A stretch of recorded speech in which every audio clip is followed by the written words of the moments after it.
ერთი თვის ტენდენციები ძალიან შემაშფოთებელია სამწუხაროდ, იმიტომ რომ გამომართვიანობა შეიძლება ესე კლინიკებში, ჩვენ ნარკოლოგიურ კლინიკებში ნაკლებია, მაგრამ ზოგადად ქვეყანაში ჩვენ გვაქვს ეს ინფორმაცია ჩვენი ბენეფიციარებისგან, რომ ძალიან ბევრია შემთხვევა ზედოზირების და არის რამოდენიმე ლეტალური შემთხვევაც, რომელიც სამწუხაროდ ახალგაზრდა ადამიანები შეიწირენ. ახლა რამდენად ეს ინფორმაცია, რამოდენიმე შემთხვევა მე შემიძლია დავადასტურო რეალურად ესეა, ახლა და მასშტაბი არა, რაოდენობის ადამიანია, ნამდვილად ვერ გეტყვით, იმიტომ რომ ეს ინფორმაცია სამწუხაროდ ჩვენთვის დახურულია, ჩვენ არ ვიცით რა ტიპის ნარკოტიკია, თუმცა თუ ჩვენ ნახავთ რა ტიპის ნარკოტიკებს იღებს შინაგან საქმეთა სამინისტრო და მინდა ვთქვა, რომ ამ ბოლო პერიოდში ეს ამოღებები ძალიან ხშირია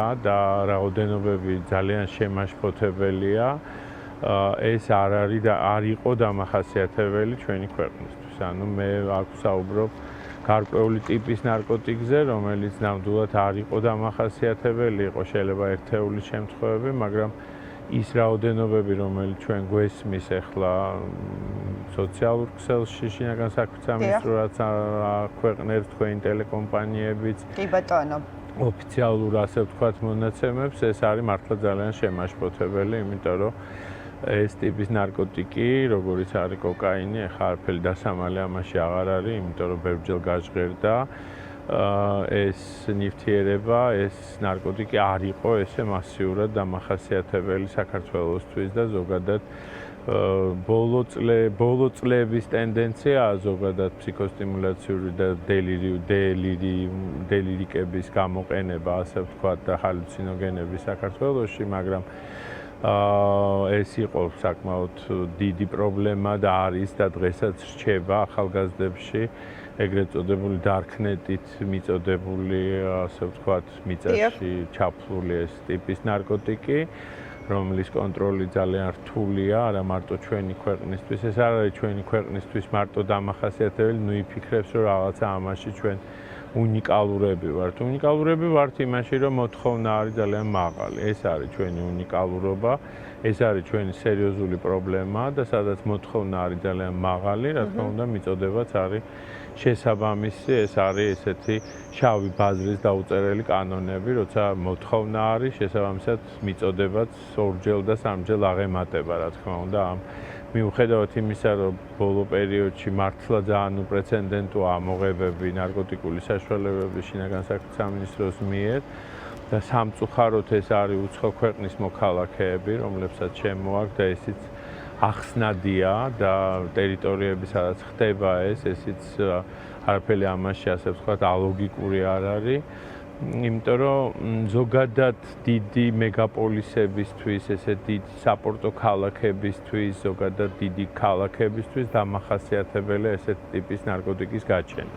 რაც არის მართლა ძალიან შემაშფოთებელი, მაგრამ აქ არის კიდე მეორე, ასე ვთქვათ, შეშფოთების მიზეზი არის ის, რომ ამ ნარკოტიკში ასევე გარეულია სხვა ტიპის ნარკოტიკი, იმიტომ რომ ზედოზირებების რიცხვი იმდენად მაღალია, რომ არ არის გამორიცხული, რომ ამ ასე ვთქვათ ფსიქოსტიმულაციურ ნარკოტიკებში და ეს ხშირად დადასტურდა კიდევაც, რომ იყო გარეული ოპიატები, რომლებიც იწვევენ, ასე ვთქვათ, ლეტალობას და ზედოზირებას, რაც ძალიან დიდი პრობლემაა. ამიტომ ტენდენცია საკმაოდ ცუდია, არაფერი და რაც უფრო სეზონი დაიწყება, ასე ვთქვათ, საზაფხულო ეს ტენდენცია უფრო მეტად იმატებს, ზოგადად ფესტივალები, ზოგადად სეზონი და ტურისტული სეზონის, ასე ვთქვათ, უფრო მეტად ფაზაში შესვლა, რა თქმა უნდა, იმატებს ნარკოტიკების მოხმარებაც და დაასრულეთ და შემდეგ დაგისვამთ კითხვას. ცოტა ცუდად მესმის. ალო. კი ბატონო, დიახ, ბატონ ზურაბ, როგორ გესმით ჩემი ხმა? კი ბატონო, აი ესეთი კითხვა მინდა დაგისვათ. კი ბატონო, გასაგებია რომ მართლა ზოგადად ნარკოტიკები და ნარკოტიკებისადმი რაღაცა მიდრეკილება ეს არის მართლაც გამოწვევა არა მარტო ჩვენს ქვეყანაში, არამედ მთელ მსოფლიოში და ვიცით ძალიან ბევრი ჩვენზე განვითარებული ქვეყნებიც ხომ სადაც არის ეს პრობლემა, მაგრამ აი კონკრეტულად ჩვენ შემთხვევაში რომ ვისაუბროთ საქართველოს მაგალითზე, აი რა ნაწილში ხედავთ თქვენ სახელმწიფოს პასუხისმგებლობას, აი რა კუთხით არის სახელმწიფო ვალდებული და პასუხისმგებელი, რომ აი შექმნას რაღაცნაირად ისეთი გარემო, რომ შემცირდეს როგორც მოხმარება, ასევე ყველაზე მნიშვნელოვანი რაც არის ლეტალური შედეგები, ხომ, ზედოზირებიდან გამომდინარე, როდესაც რაღაცა თქვენ თავადვე აღნიშნეთ, რომ ნარკოტიკულ ნივთიერებებს რაღაცა ისეთი დამატებითი ნივთიერებებიც აქვს გარეული, რაც შემდეგ იწვევს, ხო, იმ ლეტალურ შედეგს სამწუხაროდ ახალგაზრდებში. შეხედეთ ზოგადად პრობლემა ნარკოტიკთან, ეს არის ქვეყნის ნარკოპოლიტიკა, ხო? ანუ ქვეყნის ნარკოპოლიტიკა განსაზღვრავს დანარჩენ ყველაფერს. ზოგადად ქვეყნის ნარკოპოლიტიკა შედგება რამოდენიმე ნაწილისგან, რომელიც აბსოლუტურად დაბალანსებული უნდა იყოს ერთმანეთთან. ეს როგორც არის მიწოდება, მოთხოვნა, მკურნალობა, რეაბილიტაცია, პრევენცია და ზიანის შემცირება. ამ ყველა რგოლების დაბალანსებით მოხდება სიტუაციის, ჩვენ არ ვლაპარაკობთ სიტუაციის გაუმჯობესებაზე ამ წუთას, ჩვენ ვლაპარაკობთ სიტუაციის სტაბილიზაციაზე. თუ არ მოხდა სიტუაციის სტაბილიზაცია და ახალი მომხმარებლების გაჩენის ალბათობა არ დავიდა ძალიან დაბლა და ეს რაოდენობა ახალი მომხმარებლების გაიზარდა, ჩვენ ვერანაირად ვერ მივიღებთ სტაბილიზაციას. შესაბამისად, ყველა ეს რგოლი უნდა იყოს დაბალანსებული ერთმანეთში. დღესდღეობით ჩვენ გვაქვს მიწოდების შემცირების ყველაზე, ასე ვთქვათ, ეფექტური, შეიძლება ვთქვათ, ღონისძიებები, რომლებიც არის პოლიციური, ასე ვთქვათ, ღონისძიებები და საზღვარი, პოლიცია, ამოღება და ასე შემდეგ. მაგრამ ეს არ წყვიტავს ამ პრობლემას, იმიტომ რომ ეს დისბალანსი, რომელიც არსებობს, თუ არ იქნა ზიანის შემცირება, რომელიც გულისხმობს აი ამ ზედოზირების პრევენციას, ლეტალობას, ეს არის მოსახლეობის ფართო მასებისთვის ანუ სირაქლემის პოზიდან სანამ არ ამოვალთ და არ ვიტყვით, რომ ჩვენ ქვეყანაში ეს პრობლემა არსებობს და ჩვენ ქვეყანაში ამ პრობლემას ამდენი ადამიანი არის პრობლემური ნარკოტიკის მომხმარებელი, ეს არის დაახლოებით 50,000 ადამიანი. ეს არის ადამიანები, რომლებიც არიან ჩართული ჩანაცვლების თერაპიის პროგრამაში. ეს არის ადამიანები, რომლებიც მოიხმარენ ფსიქოსტიმულაციურ ნარკოტიკებს და დელირიკებს ზოგადად. ეს არის ადამიანები, რომლებიც მოიხმარენ მარიხუანას, ხო? ეს ხო არის ყველაფერი. სანამ ჩვენ ამას არ ვაღიარებთ და არ მივცემთ ამ ადამიანებს საშუალებას, რომ ისინი კი არ იმალებოდნენ, არამედ გადადიოდნენ სამედიცინო სერვისში, სადაც მათზე იზრუნებენ და არ დასჯიან, მანამდე არაფერი არ გამოვა. ეს არ უნდა ამას ველოსიპედის მოგონება. როცა შენ 30 წელი დაახლოებით გააქვს რეპრესიული ნარკოპოლიტიკა და არანაირი შედეგი ვერ მიიღო. არ შემცირდა, არ დასტაბილდა, არ მოხდა პრევენცია, არ მოხდა მკურნალობის გაზრდა.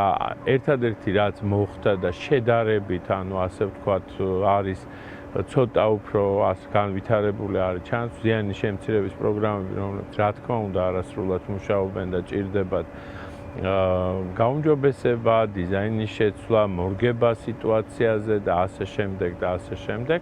რა თქმა უნდა, ვერანაირ შედეგს ვერ მივიღებთ. პრევენცია, რომელიც დღეს უკვე დაგვიანებულია 16-17 წლის ახალგაზრდებისთვის, ეს უნდა დაიწყო ბაღის ასაკიდან და როცა გავა 10-12 წელი, მაშინ მიიღებს შედეგს, მაგრამ ეს შედეგი იქნება ძალიან მკაფიო, იმიტომ რომ იმ ადამიანებს უნდა ვასწავლოთ ჯანსაღი ცხოვრების წესი. ჯანსაღი ცხოვრების წესი ყველას რატომღაც ესმის არასწორად. ყველას ესმის, რომ მხოლოდ სპორტზე სიარულია ჯანსაღი ცხოვრების წესი და არ არის მხოლოდ სპორტზე სიარული. ჯანსაღი ცხოვრების წესი არის სწორი კვება, სწორი აღზრდა, სწორი კომუნიკაციის უნარები, გარკვეული, ასე ვთქვათ, უნარ-ჩვევების არსებობა, ეს არის ჯანსაღი გარემო, ეს არის სპორტი, რა თქმა უნდა, ოღონდ ყველანაირად, ასე ვთქვათ, ხელშეწყობილი და ასე შემდეგ. და ამიტომ თუ ჩვენ ვიწყებთ ბოლოდან, ამ დროს ეს რაც არ უნდა ვაჭრათ თავი ამ გველს, ხო?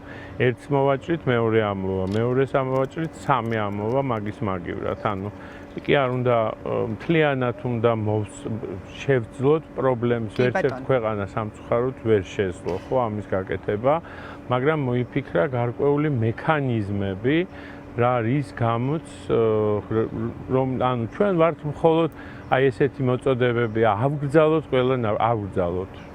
როგორ? ამაზე ხო უნდა იყოს პასუხი, ხო? ვიღაცის. როგორ უნდა ავგრძალოთ? დაჭერით, ვერ ავგრძალეთ.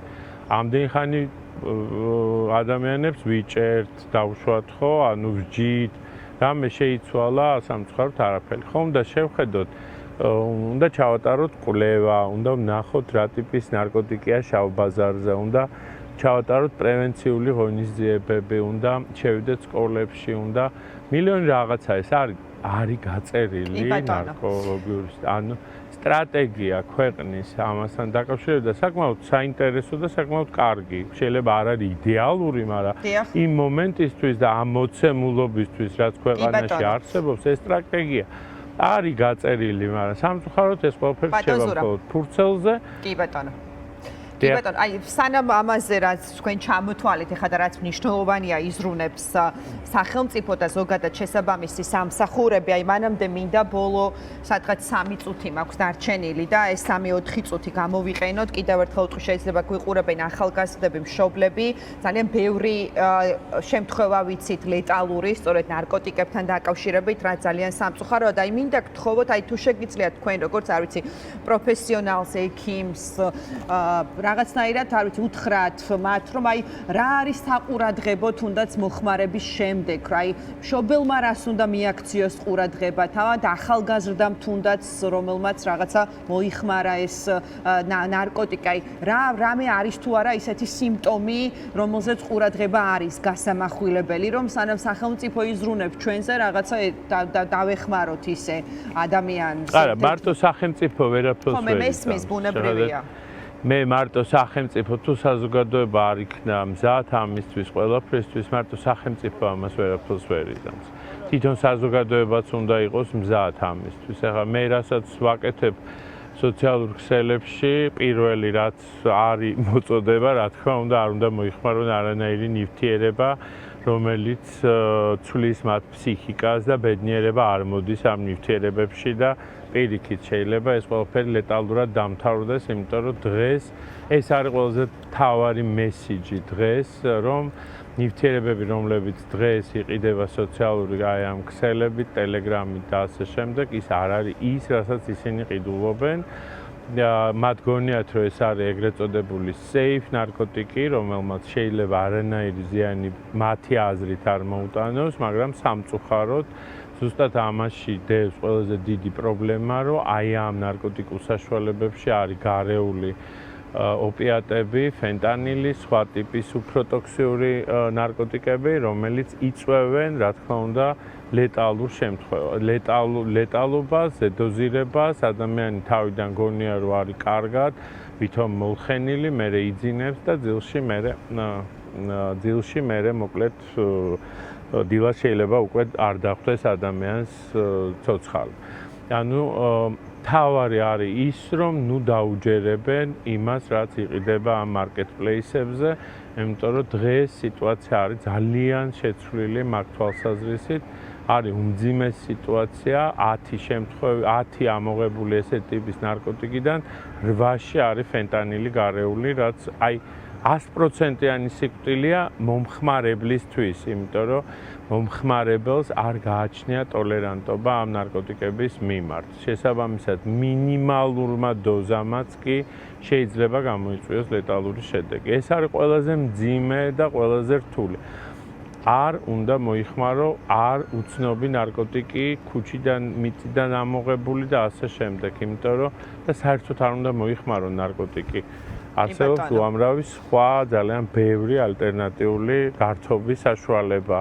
ბუნება, ზღვა, რა ვიცი, მე მოგზაურობა და ძალიან ბევრი, მაგრამ ზოგადად სიტუაცია ქვეყანაში არის დაძაბული, ზოგადად სოციალური ფონი არის შეცვლილი. ეს ყველაფერი მოქმედებს, ეს ყველაფერი ძალიან მნიშვნელოვნად ზრდის ნარკოტიკების მოხმარების სიხშირეს. არა მარტო ნარკოტიკის, ალკოგოლის, სხვა ფსიქოაქტიური ნივთიერებების, როცა ადამიანები ხედავენ რაღაცა უიმედობას, რაღაცა უბედურად თვლიან თავს და გონიათ, რომ ამ ნარკოტიკით რაღაცა შეიცვლება, მაგრამ სამწუხაროდ ეს არ არის და ეს ყველაფერი ძალიან მძიმედ მთავრდება.